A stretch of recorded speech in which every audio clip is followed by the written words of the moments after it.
Stubers at Bristol City now and doing really well. They're unbeaten away from home actually, so that makes it even sterner test today. But I think he hugely overachieved last year, and I think some guys that were maybe Javier struggling to get involved. I'd say we've seen very little of Santos as well.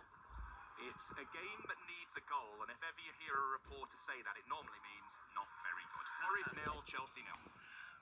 Let's go back to Loftus Road. There has been a goal here, Emily. And it's against the run of play. Millwall 1, QPR 0. Femi Aziz controls a brilliant long ball over the top in the box, controls it brilliantly. Paul Nardi initially saves, and then Femi Aziz through the legs slots it home. He scored in the last game. He's back on the sheet today. 35 minutes on the clock. It's QPR 0, Millwall 1. Oxford still lead Derby by a goal to nil. Goalless between Southampton and Swansea. Both League One games are goalless. Burton, Peterborough and Lincoln, Stevenage. And in League Two, Cambridge lead Bromley by a goal to nil. Salford are 1-0 up on Oldham. In the National League, 10 minutes before half-time, Solihull Moors 1, Braintree 0. Just a couple of other things from the Championship, really. Sam, starts with Norwich against Bristol City. Liam Manning taking on his former club at Carrow Road this afternoon, and he's had a very difficult start at Norwich. Yeah, they're 5 straight defeats at Carrow Road in all competitions, which obviously for the paying punters, they're going to turn out more regularly for the home games, which in turn puts enormous pressure, I think, on him Is for he this under game. pressure? I think so.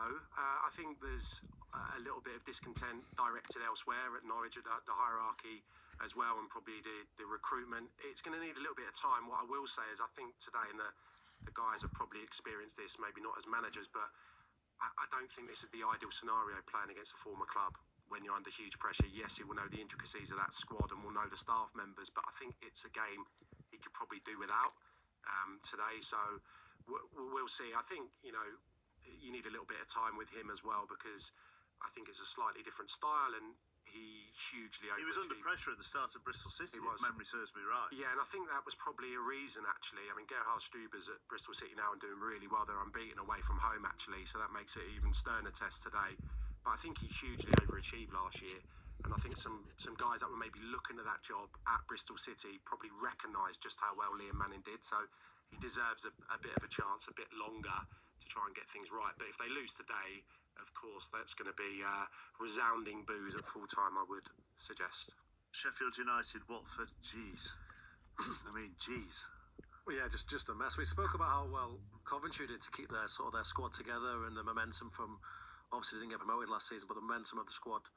I think they'd only lost Ben Sheaf, whereas Sheffield basically had a fire sale, decided to change manager, decided to change approach. Yeah, the tactics and all sorts. And yeah, in an ideal world, would you like to play sexier football, score more goals, and entertain? But realistically, in the Championship, it's about getting the job done. And obviously, they've gone back to Chrissy Wilder now, and I'm sure he would have liked to have had an immediate reaction. But they've gone back to Chris Wilder with a different. Well, that's not a completely different group of players, but with some without his squad, without his squad, yeah. Of which that old squad had several loan players designed to try and get them up. I get that as well, but it's not the squad he left.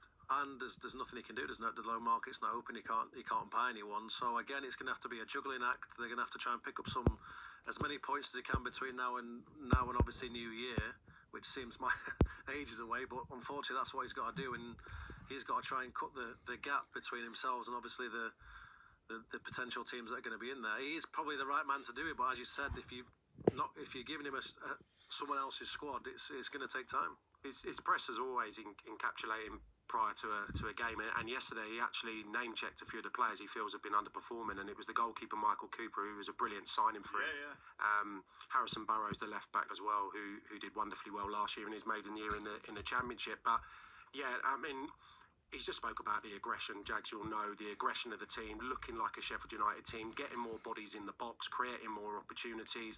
So I think more than the formation, probably it's going to be that style change back to what they were last year, which was a brilliant team in transition. They don't dominate the ball, Sheffield United, even in the Championship. They had big players at top end of the pitch, happy to concede quite a lot of the ball, but then they could really hurt.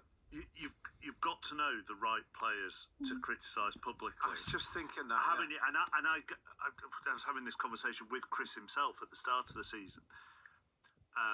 He criticised Dean Henderson when Dean Henderson was on loan at Sheffield United after a game, I think, against Liverpool. I was there then, yeah. Yeah, well, he did, didn't he?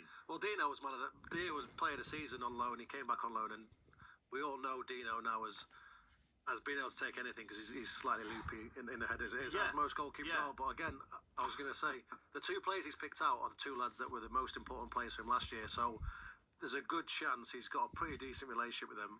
Michael Cooper was probably the best goalkeeper last year.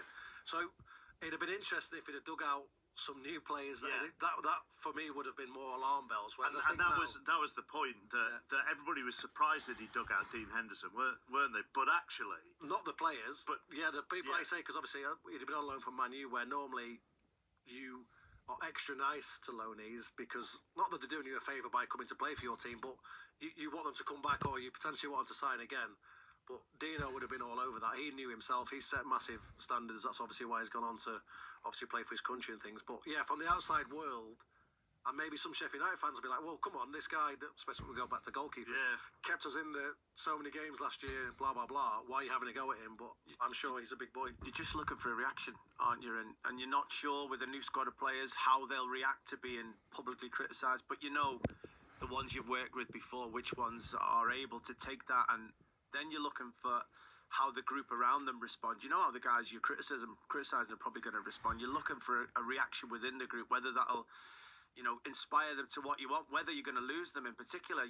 He's looking for any kind of reaction because obviously Sheffield United don't know where they need to be.